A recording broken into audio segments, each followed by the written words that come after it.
ونؤمن به ونتوكل عليه ونعوذ بالله من شرور أنفسنا ومن سيئات أعمالنا من يهده الله فلا مضل له ومن يضلل فلا هادي له أشهد أن لا إله إلا الله وأشهد أن محمدا عبده ورسوله صلى الله عليه وسلم تبارك وسلم تسليما كثيرا أما بعد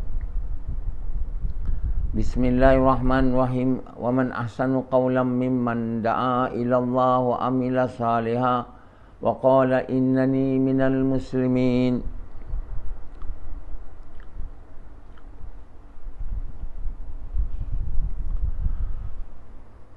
Bapak-bapak sekalian, ibu-ibu yang dimuliakan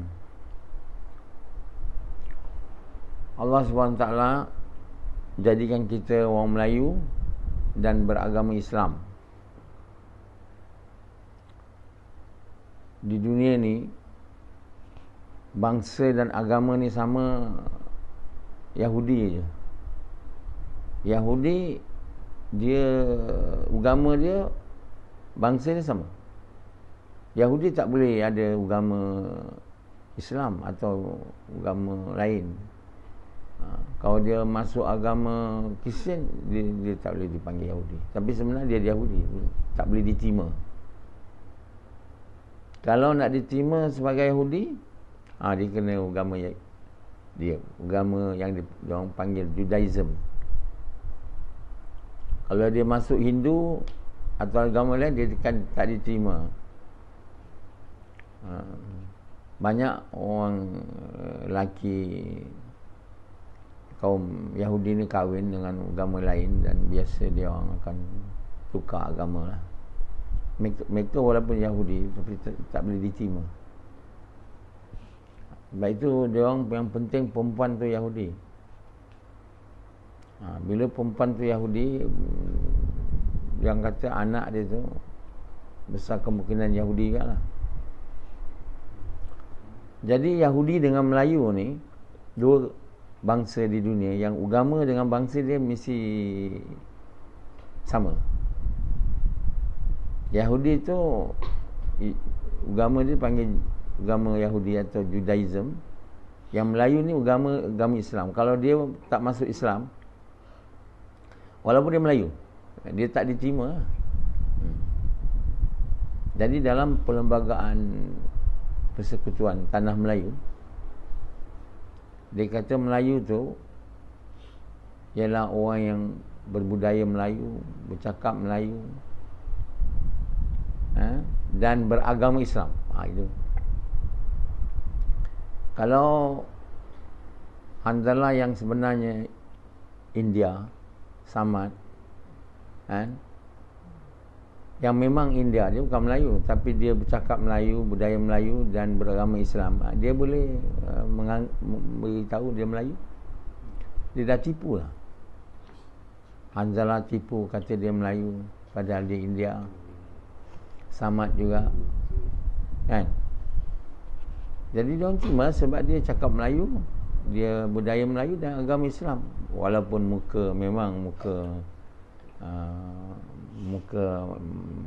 ni mamaknya atau India, boleh menjadi Shah Rukh Khan. Jadi tapi kalau orang Melayu dia agama bukan Islam, dia tak ada nama Melayu dalam itu adalah dalam perlembagaan.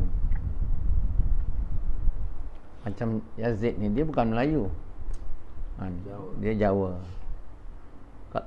Kalau dia tak tahu bahasa Melayu, dia tak boleh diterima sebagai orang Melayu. Tapi kerana dia dah belajar bahasa Melayu, dia agama Islam, lepas tu dia pengikut orang Melayu semua, jadi dia dinamakan Melayu lah. Melayu sebenarnya dia tak semestinya agama Islam. Dia boleh agama lain macam bangsa lain juga.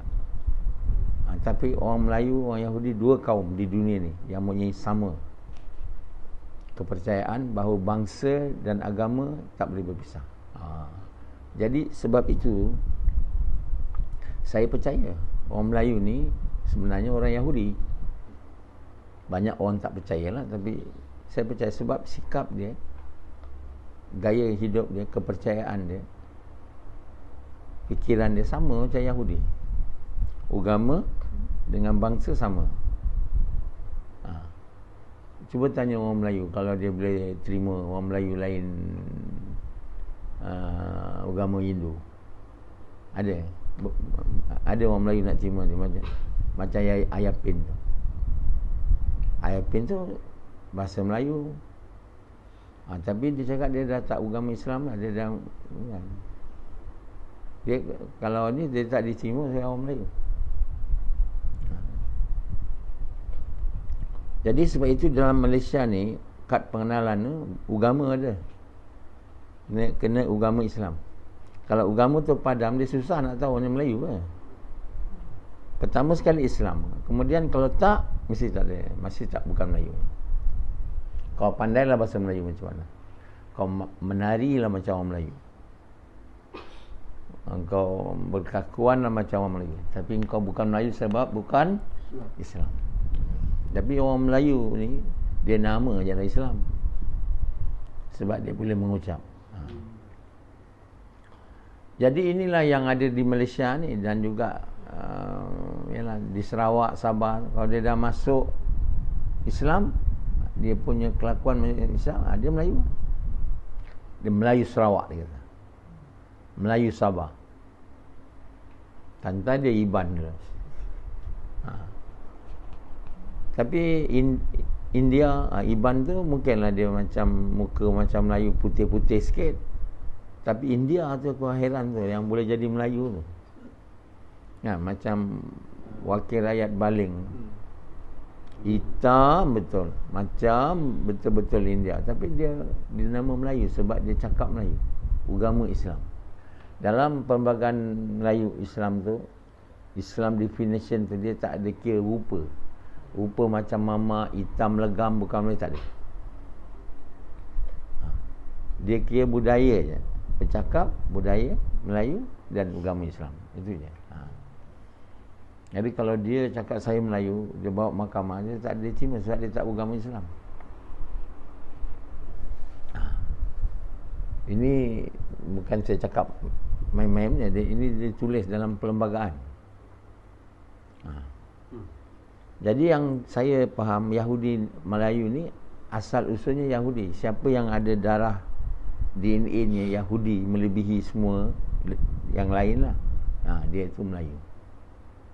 Tapi kalau DNA dia bukan Yahudi, dia ni bukan Melayu. Macam Samad ni kan, DNA dia bukan Melayu, Yahudi. DNA dia India. Saya boleh tahu, saya boleh tanya Allah. Begitu je Anzala, DNA yang besar dia ialah India. DNA Yazid ialah Jawa. DNA Rashidi adalah Siam, yang besar. DNA Azri adalah Siam, dia bukan Melayu. Tapi dalam IC tengok tulis apa?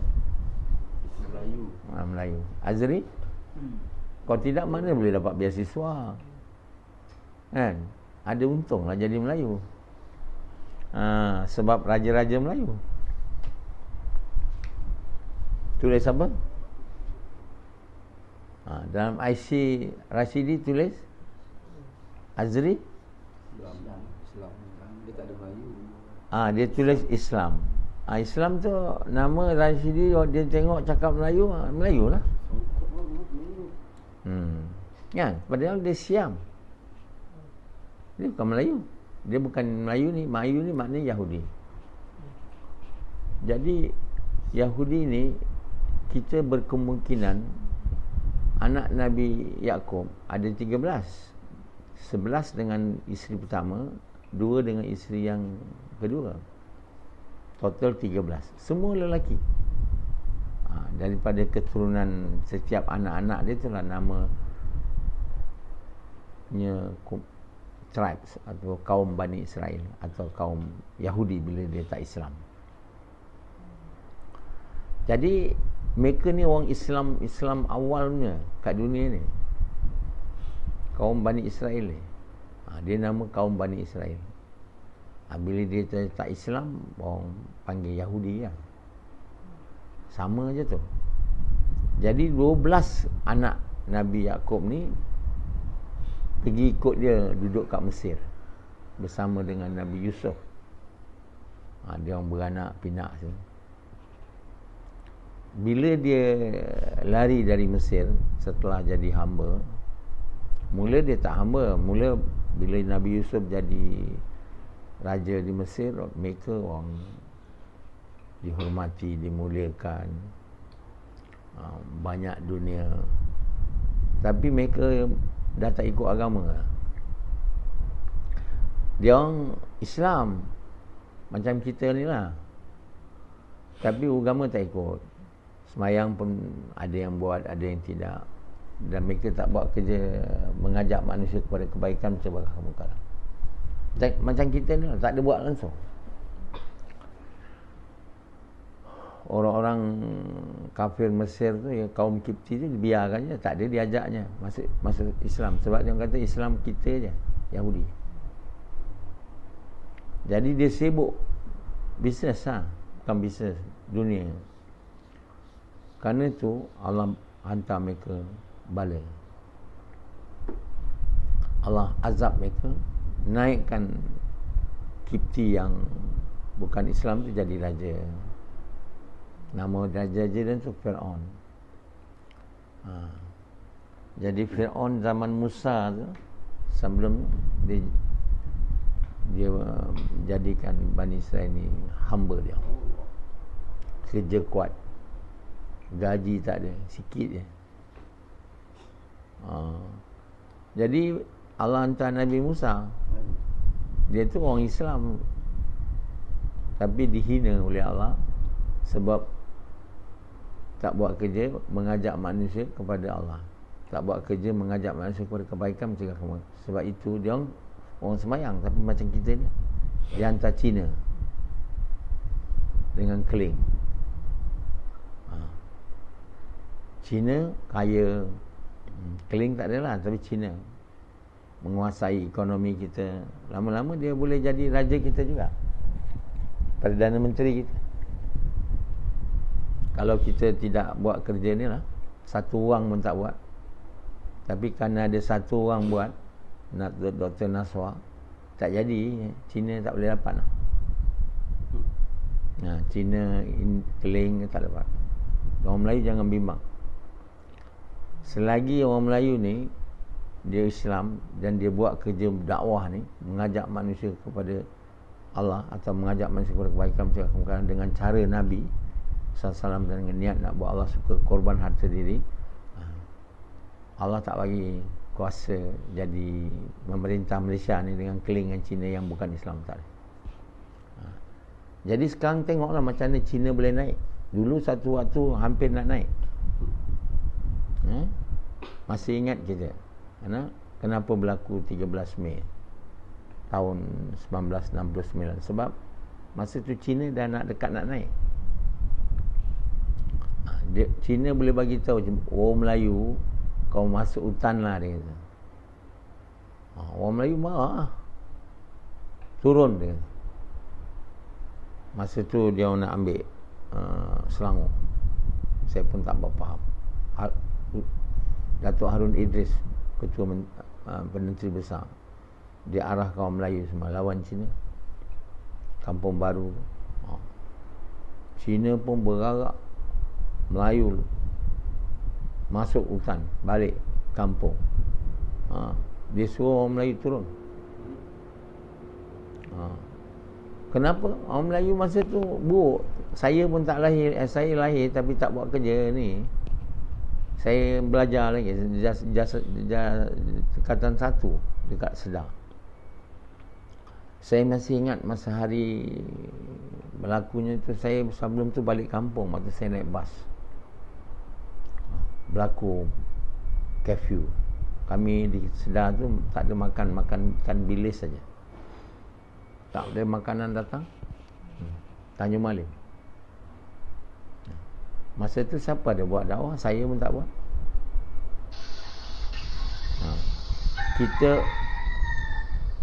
Kita buat usaha mirip-mirip kerja Nabi. Bukannya kerja Nabi betul. Jemaah Tabligh tahun 74 je. Selepas 69 baru orang Melayu nak buat tahun 74. Bukan dakwah macam Nabi, mirip tapi bagus lah. Tak ada lagi dakwah sebelum langsung tak ada dakwah. Nama dakwah pun tak ada. Dulu orang tabligh. Tabligh orang dakwah. Baru perkataan dakwah keluar kat Malaysia ni. Sebelum tu India yang datang bawa tabligh ni. Dia tak tahu kerja Nabi. Dia kata ini kerja Nabi. Dia tipu kita. Ini kerja Nabi. Ini semua Nabi keluar 3 hari, 40 hari, 4 bulan, lepak, makan, minum, berceramah. Dia kata ini kerja Nabi.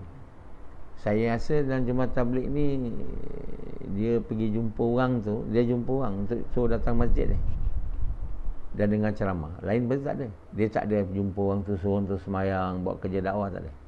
Satu je, dia jumpa, ajak pergi masjid, dengar ceramah. So dia keluar pula 3 hari, 40 hari, 40. Bila keluar, makan, minum, tidur. Masa taklim pun tidur, dengar ceramah, keluar. Itulah kerja dia. Tapi walau buruk macam itu, Allah suka juga. Sebab ada keinginan nak buat kerja dakwah walaupun tak tahu. Saya ambil kerja tu tahun 74 di Australia. Saya jumpa pertama kali. Tahun 79 saya keluar 4 bulan. Balik dengan izin Allah, saya meneraju kerja dakwah tabligh ni di Malaysia. Sebagai 80 saya jadi syura Kuala Lumpur. 79 saya balik Malaysia. 80 saya dilantik jadi syura Kuala Lumpur. Jangan buat main. Bukan saya lama kat Kuala Lumpur. Dilantik jadi syura, muda je, 24 tahun. 25 je. Dan bekerja keras untuk menaikkan kerja jemaah tabligh. Jangan buat main. Dengan izin Allah lah, Allah gunakan saya. Kerja tabligh bangkit, gegar Malaysia. Kalau tidak, mana ada. Sebelum saya datang tu, dia orang semua malas buat kerja. Saya tengok dia orang bergaduh je. Saya datang balik dari Malaysia, Australia, buat kerja tabligh. Saya tengok dia orang tabligh ni bergaduh. Antara dia orang bergaduh, Amir dia lah. Amir dia keling, orang India. Yang mengikutnya budak Melayu. Dan mereka pula bukan bodohnya orang, mestinya. Dia orang tak nak ikut India ni.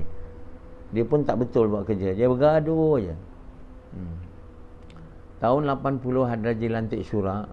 Orang India ni ada masuk sekali lah. Sebab dia bekas Amir dengan saya sekali. 6 orang.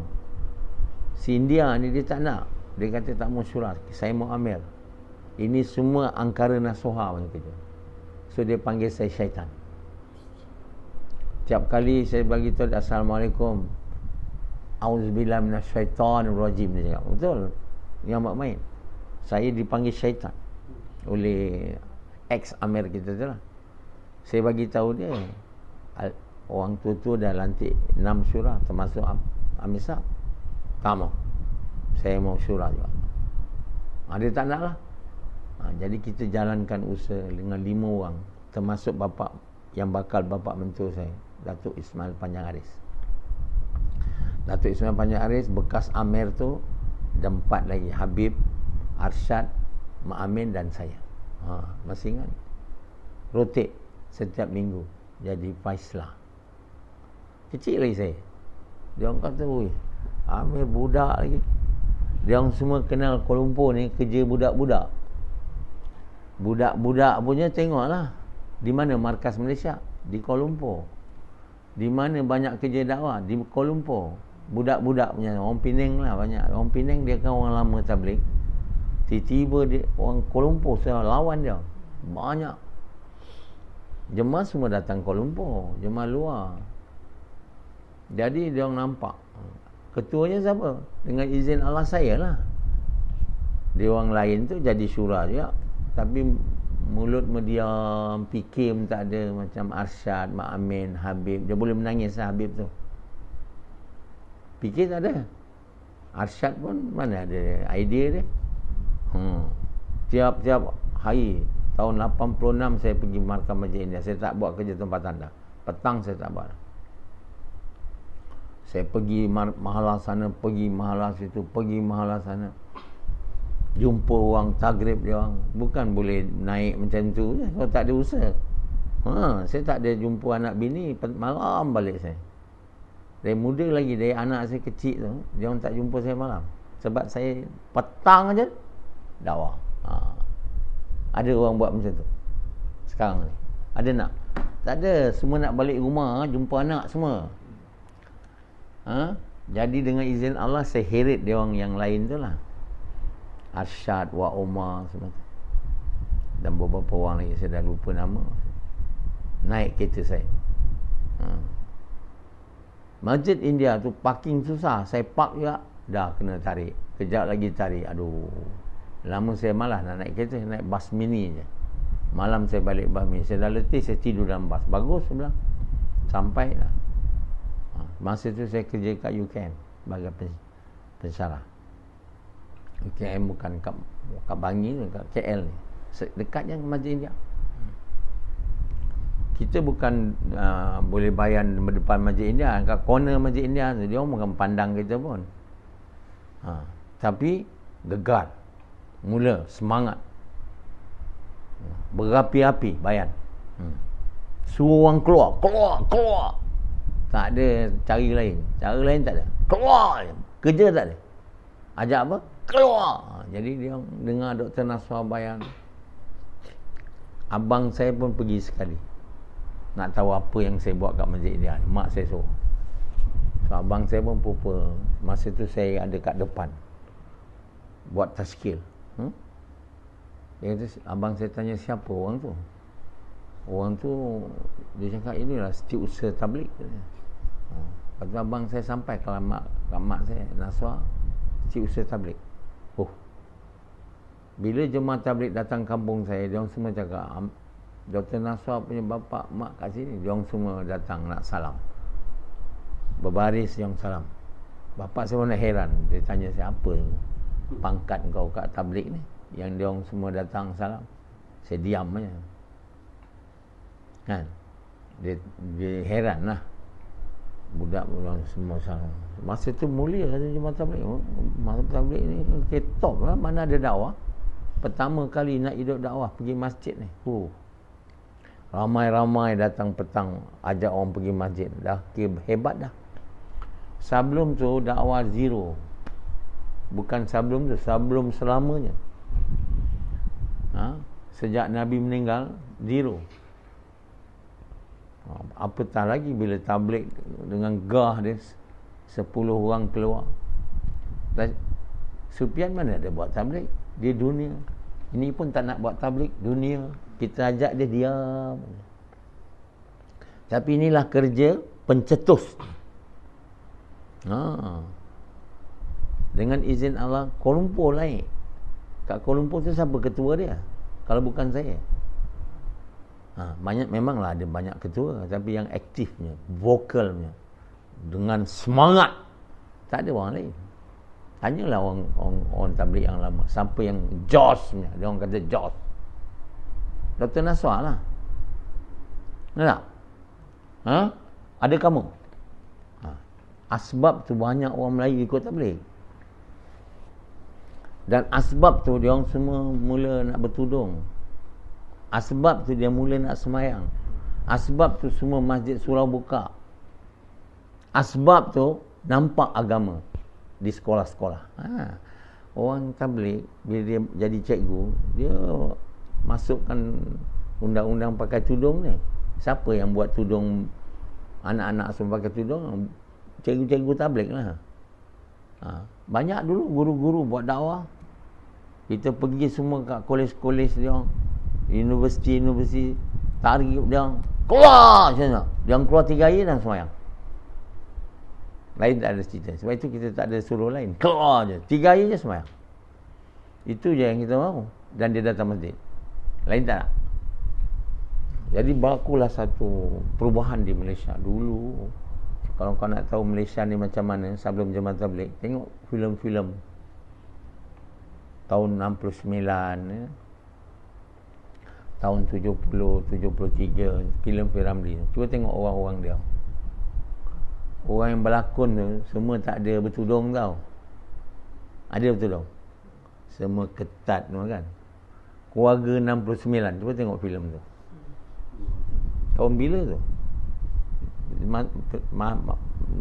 P.Ramlee mati 74 Tapi filem sebelum tabligh lah. Itulah Melayu masa tu. Kamu jangan ingat Melayu macam ni sekarang. Masa dulu dia orang semua hampir telanjang tau. Kalau dia orang mandi tepi jalan, dia orang pakai kemban aja, tak ada dia orang tutup. Mana dia buka ustazah rambut sikit dia tutup. Ustaz tak ada pakai songkoknya. Ada songkok lah, tak ada. Semua rambu semua. Tahu tak? Kalau nak tahu Melayu ni sebelum Jemaah Tabligh, cuba tengok filem lama. Ada enggak nampak? Dan penyanyi-penyanyi Jeffrey Dean sebenarnya. Ramlee. Semua macam tu lah. Tak ada agama tu. Macam sekarang Siti Nurhaliza pakai tudung, tak ada. Siti Nurhaliza pun baru je pakai tudung. Ada?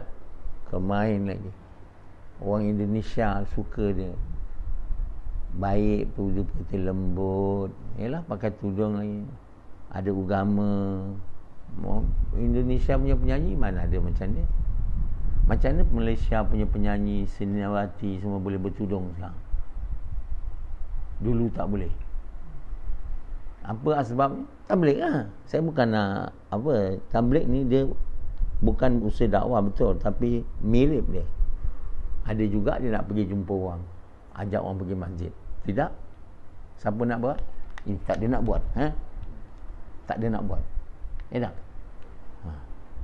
Jadi ada kesan, tapi dia bukan kesan yang hebat. Boleh, dan Allah buat kesan. Sebab dia tu surau masjid yang tutup sebelum tabligh. Zuhur, asar tak ada orang, terbuka. Subuh, zuhur, asar. Saya masih ingat saya buat dakwah kat Masjid Gerinduk ni. Zuhur tak ada orang. Saya datang ziarah bini saya. Saya masa tu belum bersama. Saya pergi sembahyang zuhur, tak ada orang. Masa tu tahun 82. Tak ada orang. Mana pula orang? Saya tahu Haji Hanafi ada tabligh sini. Mana pula Haji Hanafi pergi? Saya pun sembahyang seorang. Masa tu Surah Papan. Lama tu saya nampak Haji Hanafi balik. Saya pergi kubur, dia kata. Tak ada orang lah. Haji Hanafi arwah. Macam itulah keadaan. Zuhur tak ada, asar tak ada. Tapi bila orang-orang tabligh yang kat Gerinduk ni sembahyang, jaga imam, dia pun dia malu lah, dia pun datang. Dia sebenarnya datang sebab malu, bukannya sebab iman. Tapi dia menentang kita. Tabligh jangan buat. Jemaah datang halau. Jangan duduk sini. Tak boleh. 3 hari pun tak boleh. Dah keputusan ahli jawatan kuasa, tak boleh. Dulu bila masa itu tabligh, kalau kita pergi jumpa, kalau kita pergi mana masjid, mesti mau jumpa ahli jawatan kuasa. Kalau tidak, kita kena halau. Bukan macam sekarang yang sebelum ni lah, sebelum Covid. Semua kena perhati, kena satu khusus tugas ni. Orang jumpa pegawai ni, jumpa ini, macam-macam kerja kena buat. Tak boleh, kami dah buat keputusan. Ada yang baik, boleh, tak apa. Kamu jaga kebersihan. Komplain dia, pengotor tak boleh. Bila kita balik nasi sana situ, lain kali tak boleh masuk lagi. Jadi berhati-hati. Bukan senang nak hidupkan tabligh ni. Nak ajak orang pergi masjid pun susah. Bukan nak suruh dia buat kerja dakwah, semayang, tak ada.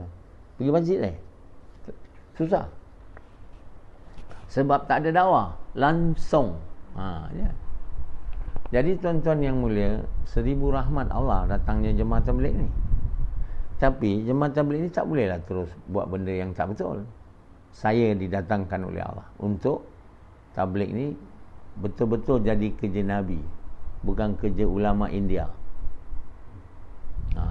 Tapi orang tabligh tak nak, dia ingat itulah yang betul. Itu sebabkan saya terpaksa keluar dari tabligh, buat usaha yang betul. Saya bukan nak keluar dari tabligh, tapi tabligh dah tak nak ikut saya. Bila saya dakwah bukan Islam, dia kata ini bukan jemaah tabligh, ini kerja Nasrah. Ini kan kerja Nasrah, ajak orang bukan Islam.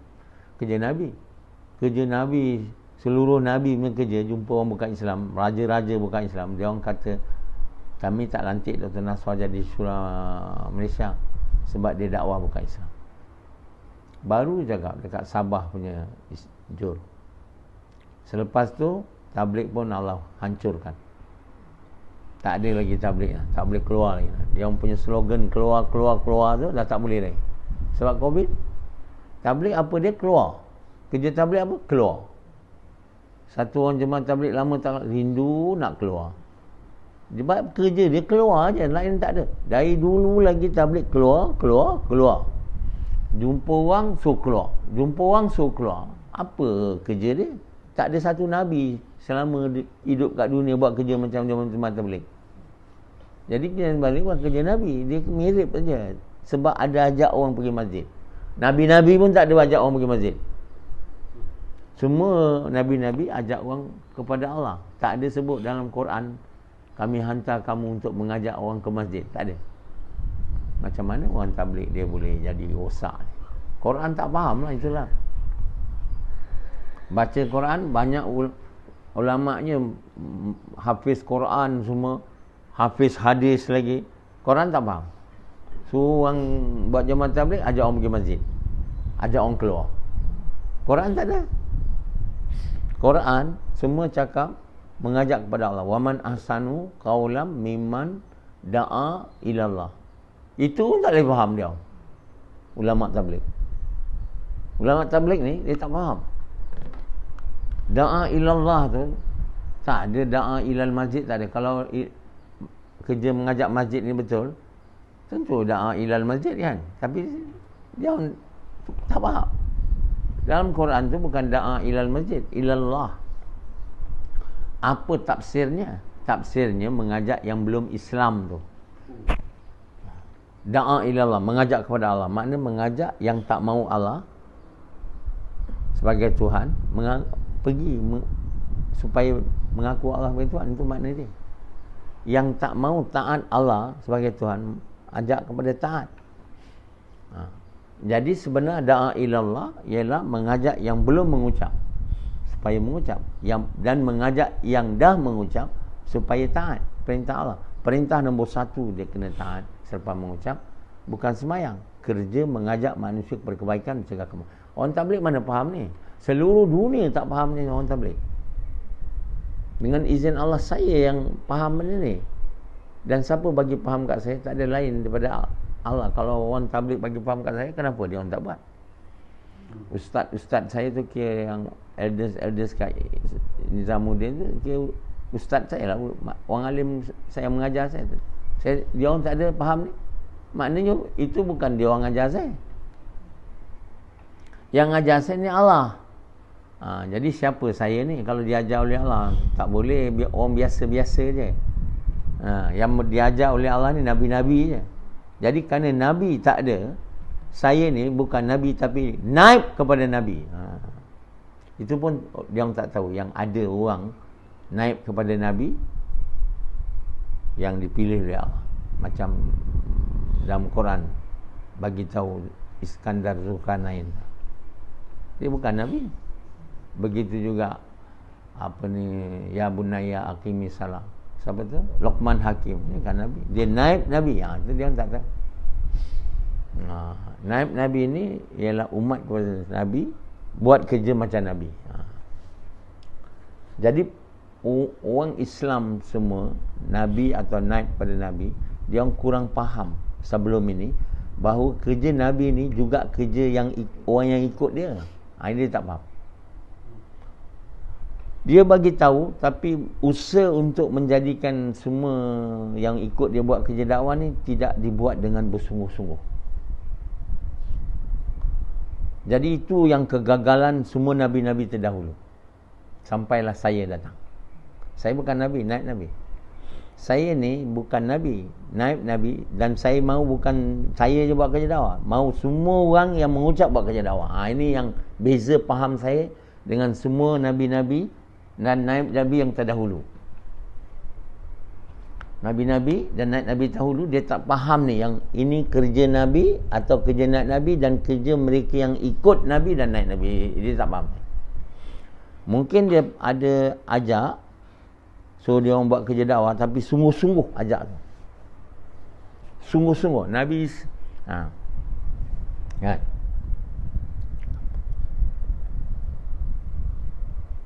Sungguh, mungkin mereka ada cakap so buat kerja dakwah Nabi-Nabi tu, tapi sungguh-sungguh nak buat dia buat kerja dakwah macam Nabi tak ada.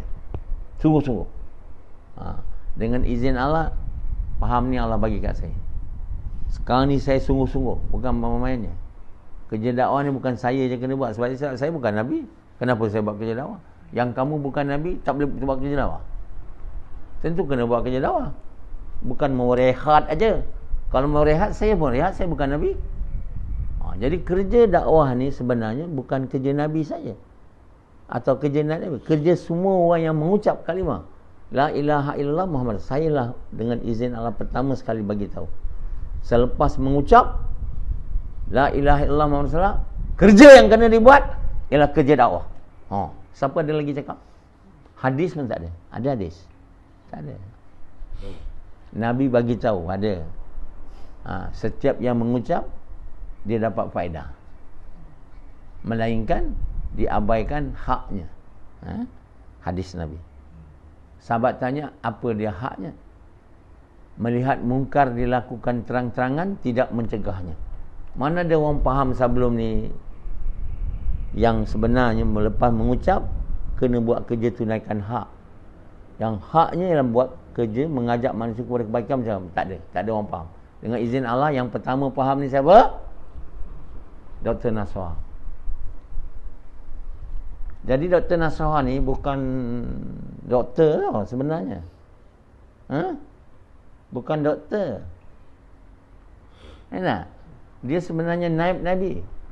Ada hubungan dengan Allah. Dan dia tafsir Quran pula tu. Mana boleh doktor? Nama doktor.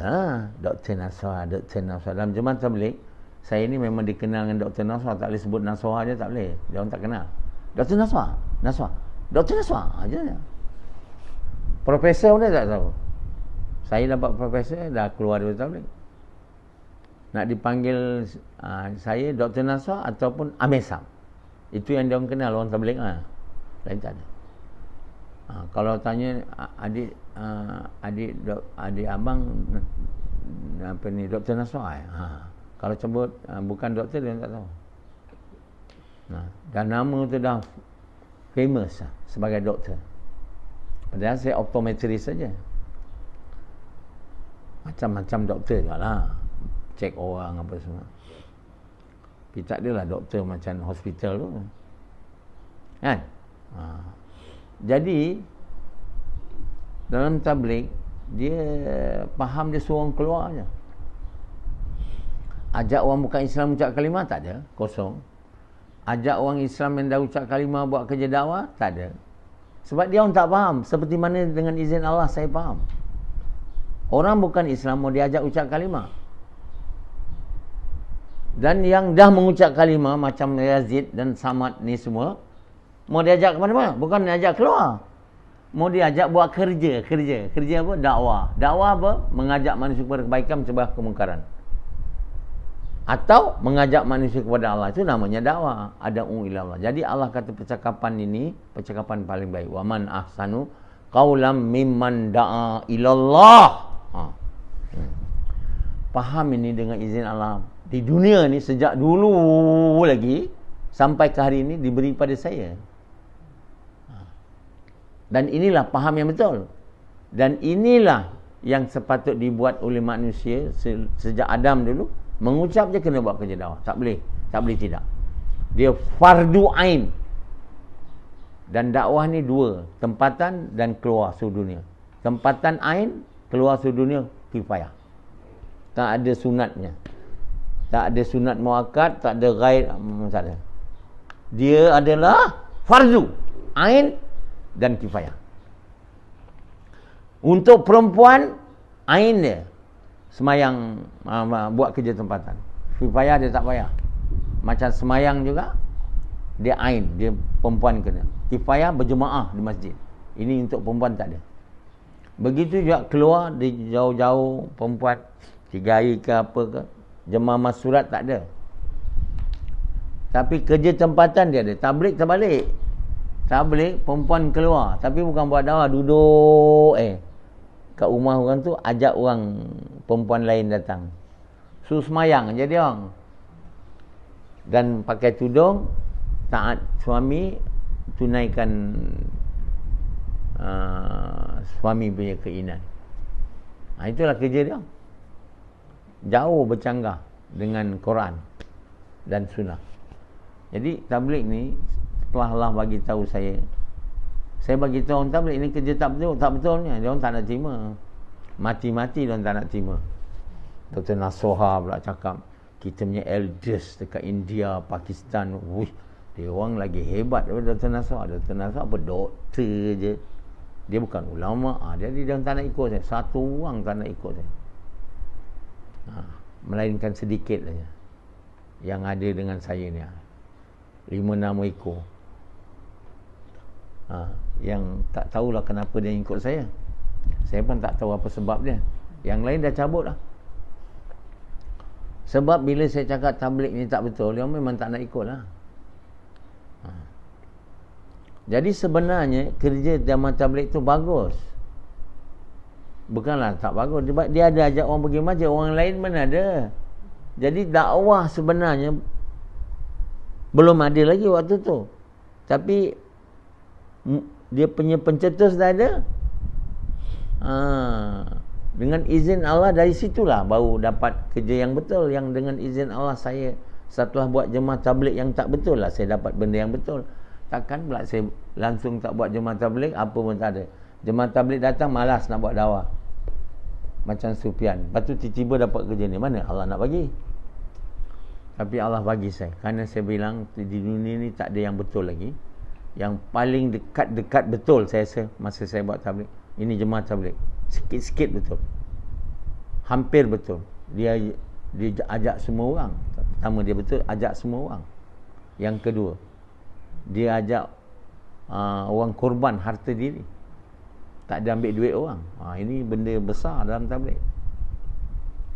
Yang lain tu nanti dulu, buat dulu ni. Doa pada Allah yang betul. Menangis-nangis saya minta pada Allah supaya buat kerja yang betul ni. Saya tahu tabligh ni tak betul, tapi apa nak buat, itulah yang ada. Dan Allah kabulkan dan terima dan bagi kerja yang betul. Kamu kalau tak nak buat dan tak mau ikut macam jemaah tabligh, mereka tak akan dapat kerjaan. Mereka sekarang ni dihancurkan oleh Allah, jemaah tabligh, dengan COVID-19. Markas mereka pun dah tutup di Nizamuddin tu. Apa lagi bukti? Dia orang kata ini 100 tahun dah sampai, tabligh mesti mati. Dia buat itu semua hadis palsunya. Kalau tabligh ni betul, dia takkan hancurnya. Dia akan terus berkembang lagi. Tapi Malang, 1000 kali Malang, dia sudah tertutup tirai sekarang. Markas pun kosong, apa lagi ada kerja lagi? Tempat orang semayang aja. Orang bukan Islam pula jaga masjid tu, Nizamuddin tu. Kemain gah satu waktu dulu. Tempat pusat tabligh di seluruh dunia digahkan sebagai satu wawasan yang sangat memang ramai orang ikut tabligh. Juta di dunia. 121 negara ada buat. Tapi boleh hancur sekejap. Sebab dia bukan kerja yang betul. Memang betul ni yang ikut Nabi, yang ikut Quran. Kalau bukan ikut Nabi, ikut ulama India, walaupun betul, dia tak betulnya. Berhentilah buat kerja tabligh. Buatlah kerja ni untuk orang yang jemaah tabligh yang dah dengar ceramah ni. Kalau kamu tak nak, itu saya tak ada masalah. Saya bukan marah kamu tak nak ikut saya. Saya siapa? Kamu boleh ikutlah siapa yang kamu nak. Tapi saya nak cakap pada kamu, yang saya buat ni dengan izin Allah yang betul. Tanda dan bukti dia betul, dia mesti meningkat menjadi cemerlang dan gemilang di seluruh dunia. Kamu kalau nak tunggu waktu tu baru nak ikut, dah lambat lah. Boleh juga ikut. Tapi kalau kamu dah dengar sekarang kamu tak nak ikut, kamu kata Dr. Nasrah mesti salahnya, dia bukan ulama, itu salah. Kalau macam itu Nabi Muhammad pun jangan ikutlah, dia bukan ulama. Dia menulis pun tak tahu, baca tak ada, tak ikutlah. Kalau kamu nak ikut ulama lah, nak bagi tahu kamu Nabi Ibrahim, Nabi Musa semua bukan ulama. Dia ni ulama ke? Kamu nak ikut ulama sangat tu? Saya pun bukan ulama. Ulama ni dia belajar dengan orang lain. Nabi dan Nabi dia belajar dengan Allah. Kau faham tak? Dia nak buat apa belajar kat ulama pula dengan orang lain, kan?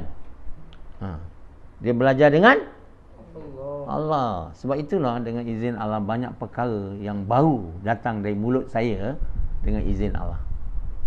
Gas hari-hari cuti mati saja, mana ada orang cakap? Jadi tuan-tuan bapa sekalian, sehingga kita tak buat kerja yang betul ni, Allah SWT yang menjaga agama ni, tak ada orang lain. Bila tak betul, Allah buanglah, ganti dengan yang betul. Allah yang nak naikkan agama ni, bukan saya nak naikkan, ya Allah yang nak naikkan, dan dia yang pilih saya. Kalau kamu tak nak ikut, mana kamu melawan Allah dan pasti tidak akan berjaya.